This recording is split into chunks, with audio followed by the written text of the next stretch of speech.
বিসমিল্লাহির রহমানির রহিম। আসসালামু আলাইকুম সুপ্রিয় দর্শক, রিতাস কিচেন থেকে আপনাদের সকলকে অভিনন্দন জানাচ্ছি।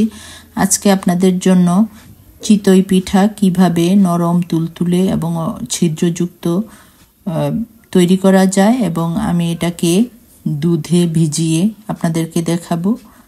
তো এখানে আমি বাজার থেকে কিনে আনা চালের গুঁড়ার সাথে আবার দিয়ে দিব একটু সিদ্ধ চাল, তাহলে ব্যাটারটা তৈরি করতে ভালো হয় এবং পিঠাটা নরম হয়। এখানে আমি 1 কাপ সিদ্ধ চালের সাথে আর একটু পোলার চাল, ভাঙা পোলার চাল দিয়ে দিয়েছি যাতে একটা সুন্দর স্মেল আসে।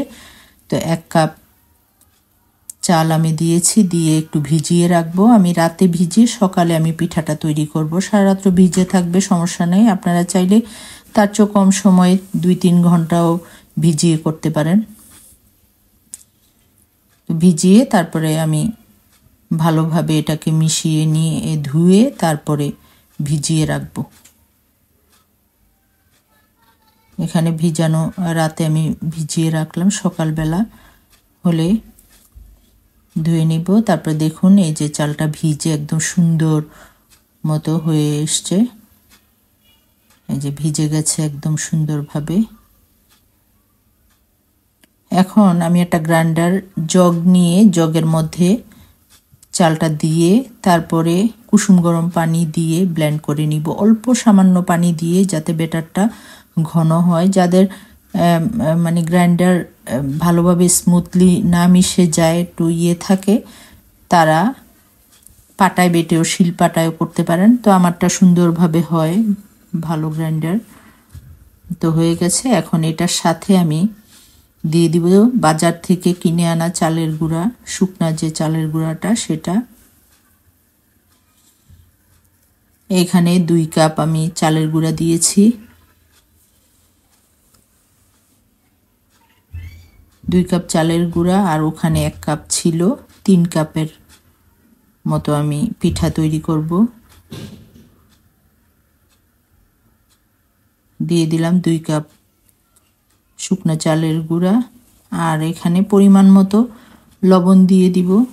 আর শুকনা পানিটা আপনারা গরম পানি দিয়ে অবশ্যই গুলবেন, যেটা ধোয়া ওঠা পানি না, কিন্তু পানিটা গরম থাকবে, যাতে একটা আঙ্গুল আপনি যখন দিবেন সেটা সহ্য করা যায়, সেরকম গরমটা।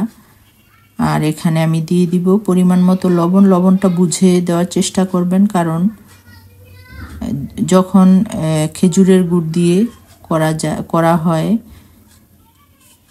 পিঠাটা, তখন একটু লবণাক্ত থাকে, এই জন্য একটু বুঝে দেওয়ার চেষ্টা করবেন। আমি একটু পরিমাণ মতো দিয়েছি, দিয়ে মিশিয়ে নিয়ে তারপরে একটা ব্যাটার তৈরি করব। পানিটা আপনারা একবারে দেওয়ার চেষ্টা করবেন না, আস্তে আস্তে পানিটা দিয়ে ব্যাটারটা তৈরি করে নেবেন। একটু সময় নিয়ে করতে হবে।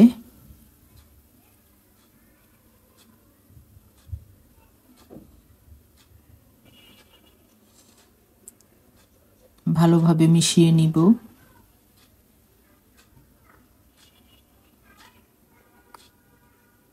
মিশিয়ে নিয়ে তারপরে এটা আমি তারপরও 1-2 ঘন্টার জন্য রেস্টে রেখে দিব। যখন কেনা চালের গুঁড়াটা থাকে, বাজারের কেনা চালের গুঁড়াটা, সেটা ভিজিয়ে রাখার পরও আরেকটু ফুলে উঠে বা আরেকটু ঘন হয়ে যায়। এখন এই অবস্থা, কনসিস্টেন্সিটা এরকম থাকবে, কিন্তু যখন ভিজে 3-4 ঘন্টা আপনি যত বেশি ভিজিয়ে রাখবেন, এটা ঘনত্ব আরও তত বেড়ে যায়। এজন্য প্রথম এটা একটু আন্দাজ মতো আপনারা করবেন। তো আমি রেখে দিচ্ছি। আর এখানে দুধ নিয়েছি 1 লিটার, 2টা এলাচ দিয়ে দিলাম। এটাকে এখন জাল করে আমি বলক তুলে নিব। সামান্য একটু চাইলে আপনারা একটু হালকা পরিমাণ মতো হালকা একটু লবণ দিতে পারেন, সামান্য একটু। মিষ্টি জাতীয় কোনো খাবারে অনেকে লবণটা দেয় না, তো দিলে একটু স্বাদটা দ্বিগুণ হয়ে যায়, একটু ভালো লাগে, ব্যালেন্স আসে। তো নেড়ে আমি বলক তুলে নিব।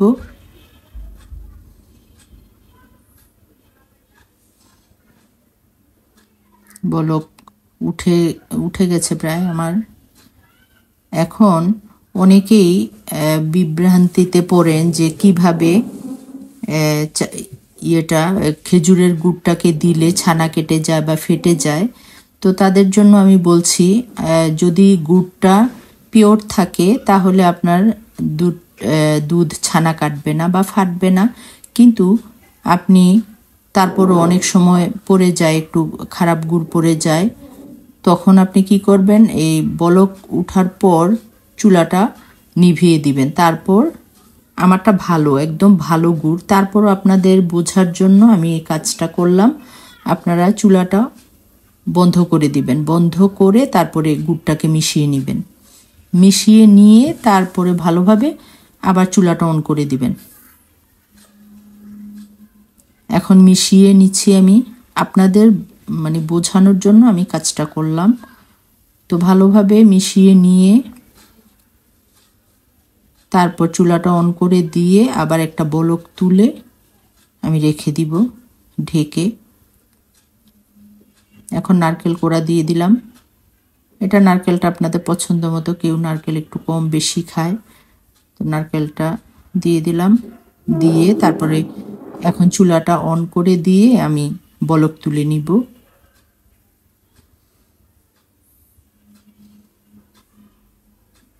তো চুলাটা অন করে দিব,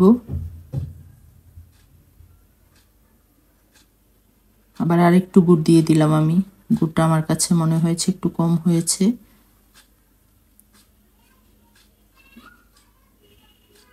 মিশিয়ে নিচ্ছি ভালোভাবে।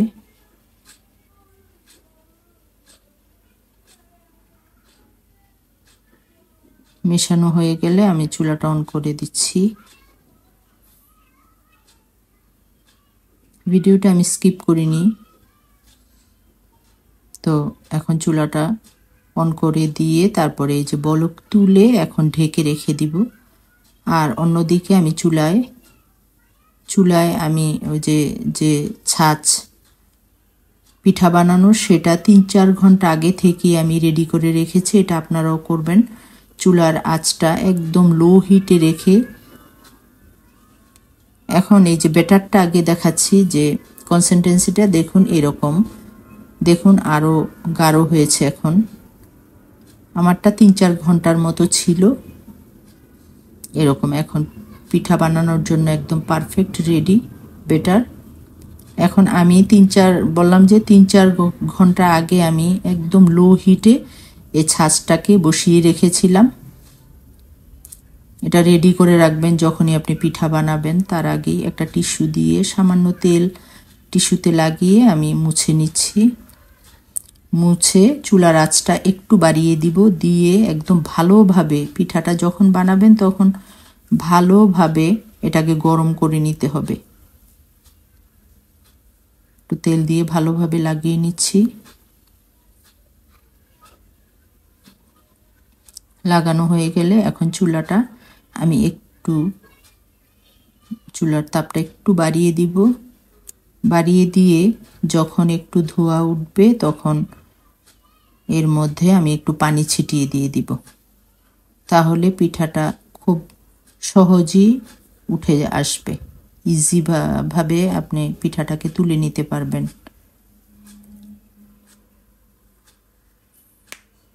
এখন গরম হয়ে গেছে, দেখুন ধোঁয়া বের হচ্ছে।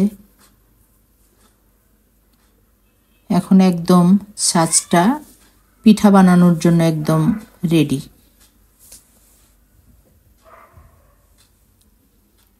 তো আমি এখন পিঠা বানানো শুরু করে দিলাম, দিয়ে দিব ব্যাটার।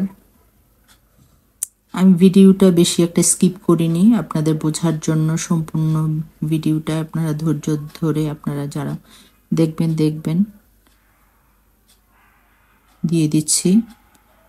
চুলার আঁচটা এ পর্যায়ে এমনভাবে রাখবেন যাতে বাড়ানো কমানো না লাগে, আবার পুড়েও না যায় পিঠাটা। ঢেকে দিব, এর মাঝে একবারও আমি ঢাকনাটা খুলব না।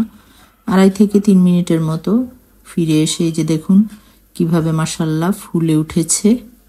এখন একটা ছুরি, একটা মানে চিকন একটা ছুরির সাহায্যে এটাকে আমি প্রথম যখন দিবেন পিঠাটা সেই পিঠাটা একটু তুলতে একটু আপনার ইজি কম হবে, তারপরে এই যে উঠে গেছে দেখুন।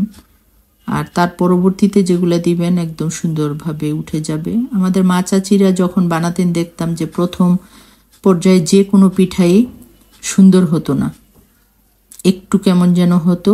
পরের বারের গুলা 2 বার হওয়ার পরে বা তার পরের গুলা একদম সুন্দর মতো ফুলতো বা সুন্দরভাবে হয়ে যেত, তখনই দেখতাম যে ওনারা অনেক খুশি হয়ে যেতেন। তো এভাবে দেখুন ছিদ্রযুক্ত হয়েছে।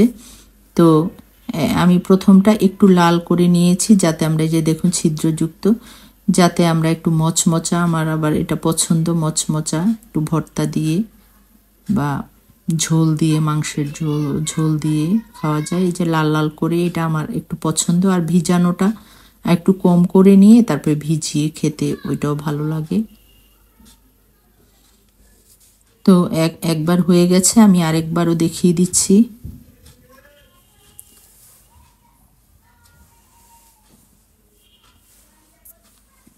এক এক করে দিয়ে দিচ্ছি বেটার।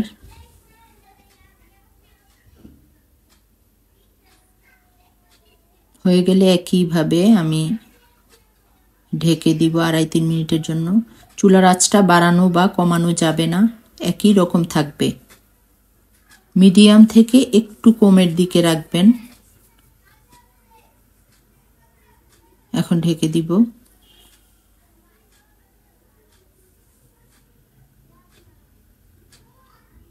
ফিরে আসছি, এই যে দেখুন ফুলে উঠেছে।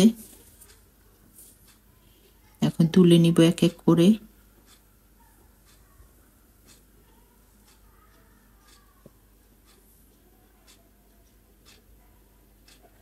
আমি ভিডিওটা স্কিপ করিনি,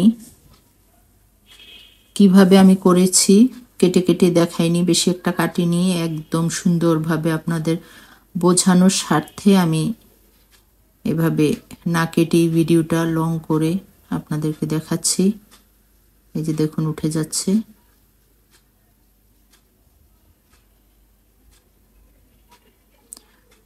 গ্যাসের চুলায় যখন আপনি এইভাবে সাঁচে করে পিঠা বানাবেন, তো এটা পেছন দিকে না এই লেভেল নাই, তো সেই জন্য বসতে একটু নড়ে যায়, একটু সরে যায় সাঁচটা। মাটির চুলায় বানানোর মজাই আলাদা। গ্যাসের চুলায় যদি আপনি টেকনিক জানেন, একই আছে, করে নিতে পারলে সুন্দর হয়। দেখুন কতটা ফুলে উঠেছে পিঠাগুলো, মাশাআল্লাহ। তো আমি উঠিয়ে নিচ্ছি সবগুলো পিঠা। একটু ধৈর্য সহকারে করতে হয়। তো ওই উঠিয়ে নিয়েছি আমি পিঠাগুলি, তারপর আবার দেখিয়ে দিচ্ছি আরেকবার।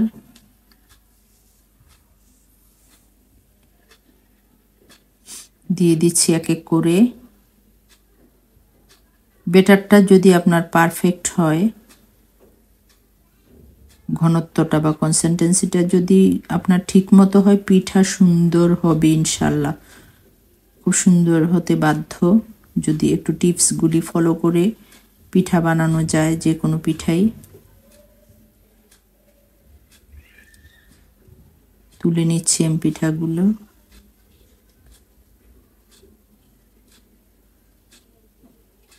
এই পিঠাগুলো ওই যে আমরা যেটা দিয়ে নাড়াচাড়া করি এই যে রান্নার সময়, সেটা দিয়ে তোলা যায় না, একটা ছুরির সাহায্যে, এটা সাঁচের পিঠাগুলি ছুরির সাহায্যে তুলে নিতে হয়।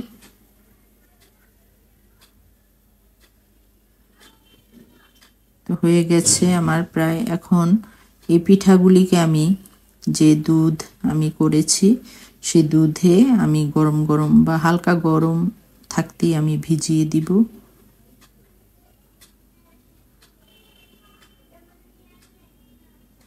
সবগুলি পিঠা আমি তুলে নিচ্ছি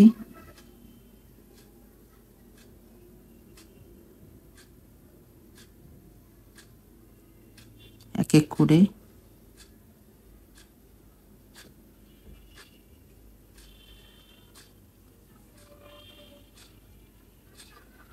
পিঠাগুলি আস্তে আস্তে করে তুলে নিতে হবে, একটু নরম হাতে আলতো করে, যাতে ভেঙে না যায়। গ্যাসের চুলা হ্যাঁ হয়ে গেছে। তো সবগুলি পিঠা আমি এভাবে তুলে নিচ্ছি। আরেকবার দিয়ে দিলাম।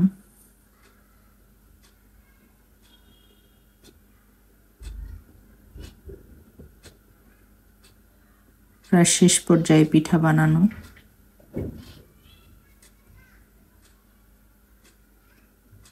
এই যে দেখেন হয়ে গেছে।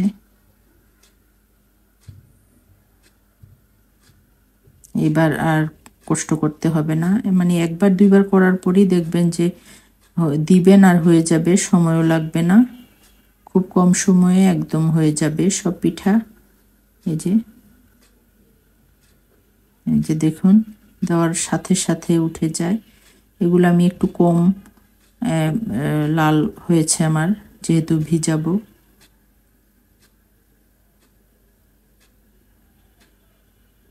তো এভাবে করা যখন হয়ে যাবে দেখুন এখন একদম স্মুথলি উঠে যাচ্ছে, খুব সহজে উঠে যাচ্ছে। এখন আমি ভিজিয়ে দিব পিঠাগুলি। অন্য চুলায় যে আমি দুধটা রেডি করেছি তার মধ্যে সেখানে আমি দিয়ে দিব সবগুলি পিঠা এক এক করে। দিয়ে আবার আপনারা চুলায় বসে জাল দেওয়ার চেষ্টা করবেন না, দিলেই কি হবে পিঠাটা একদম গলে যাবে, আস্ত থাকবে না, ভেঙে যাবে পিঠাটা। তো দিয়ে তারপরে ঢেকে রেখে সকালে আপনারা, রাতে যদি ভিজিয়ে দেন রাতের মধ্যেই পিঠা একদম রস খেয়ে টইটুম্বুর হয়ে যাবে। সকালে আপনারা নাস্তার সাথে খেতে পারবেন, নাস্তা হিসেবে। আর শীতকালে তো পিঠা খেতে একদম রসালো পিঠা সকালে অনেক টেস্ট লাগে। তো শেষ পর্যায়ে আমি আরেকটু বেটার ছিল সেটা দিয়ে আবার তৈরি করে নিব কয়েকটা পিঠা। মচমচা গরম গরম পিঠা, এটা খাওয়া যাবে।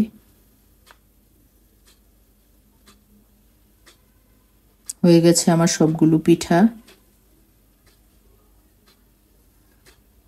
দেওয়া হয়ে গেলে ঢেকে দিব। তো সকালবেলা আমি আপনাদেরকে সার্ভ করে দেখাচ্ছি। দেখুন পিঠাগুলো এই যে রস খেয়ে একদম টইটুম্বুর, খুব সুন্দর হয়েছে পিঠাগুলি, একদম রস, সমস্ত রস ভিতরে গিয়ে একদম খুব টেস্ট হয়েছিল পিঠাটা খেতে। তো আমি যেভাবে করেছি আশা করি আমার টিপসগুলো ফলো করে আপনারা করার চেষ্টা করলে পিঠা ইনশাল্লাহ মজা হবে, টেস্ট হবে। আমার রেসিপিটা ভালো লাগলে লাইক কমেন্ট শেয়ার করবেন এবং আমার ইউটিউব চ্যানেলটি সাবস্ক্রাইব করে দিবেন। আগামী পর্বে আবার যে কোনো গল্প বা রেসিপি নিয়ে ইনশাল্লাহ আপনাদের সামনে হাজির হব।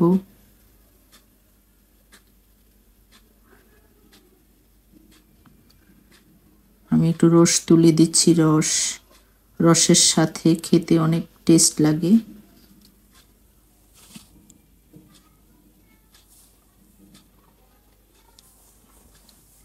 তো আশা করি আমার রেসিপিটা আপনাদের ভালো লেগেছে। বাসায় অবশ্যই আমি যেভাবে করেছি সেভাবে ট্রাই করবেন, আশা করি নিরাশ হবেন না।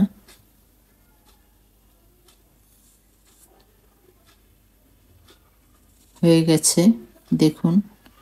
তো আমি চামচের সাহায্যে একটা ভেঙে দেখাচ্ছি, দেখুন এই যে কাঁটা চামচের সাহায্যে দেখুন কিভাবে ভেঙে যায়, একদম নরম হয়ে গেছে। এই যে দেখুন, আরেকটা দেখিয়ে দিচ্ছি, এই যে।